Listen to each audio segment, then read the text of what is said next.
Jubbaland waxaa ku tartamayay Cabdi Maxamed Cabdiraxmaan iyo sidoo kale Xuseen Shiino Cali waxaana ku guuleystay Sheekh Cabdi Maxamed Cabdiraxmaan oo horey u ahaa gudoomiyaha baarlamaanka ee maamulka Jubbaland kadib markii uu helay codad dhan 55 cod halka uu helay Shiino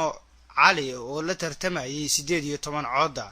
gudoomiye ku-xigeenka koowaad ee baarlamaanka dowlad goboleedka Jubbaland waxaa isku soo sharaxay hal qof oo kaliya oo ah xildhibaan ka tirsan baarlamaanka Jubbaland oo lagu magacaabo Aadan Khaliif waxaana lagu codeeyay cod gacantaag ah iyadoo asagoo helay codad dhan 72 cod xildhibaanadii halkaasi ku sugnaa.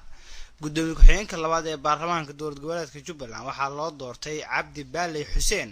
waxa uu helay 73 cod waana loo tanaasulay oo cidna lama tartamin. guddoonka cusub ee baarlamaanka dowlad goboleedka Jubbaland ayaa dhammaan ah kuwii hogaaminayay baarlamaanka koowaad ee dowlad goboleedka Jubbaland iyadoo saddexdan mas'uulna ay dib ugu soo laabteen hogaaminta baarlamaanka ee maamulka Jubbaland. gudoomiyaha guddiga doorashooyinka ee baarlamaanka gudoomiyaha guddiga doorashooyinka iyo xuduudaha ee dowlad goboleedka Jubbaland iyo sidoo kale gudoomiyaha baarlamaanka gudoomiyaha ku meel gaarka ah ee baarlamaanka dowlad goboleedka Jubbaland ayaa labadooda si wadajir waxa uu sheegay in mas'uuliyiintan ay ku guuleysteen hogaaminta baarlamaanka maamulka Jubbaland sanadaha soo socda. guddoonka cusub ee baarlamaanka maamulka Jubbaland ayaa inta badan shacabka ku nool deegaanada maamulka Jubbaland waxa ay sheegeen inay yihiin kuwii horey u soo doortay hoggaanka hadda talada haya waxaana lagu tuhumaa qaarkood inay saaxiib dhow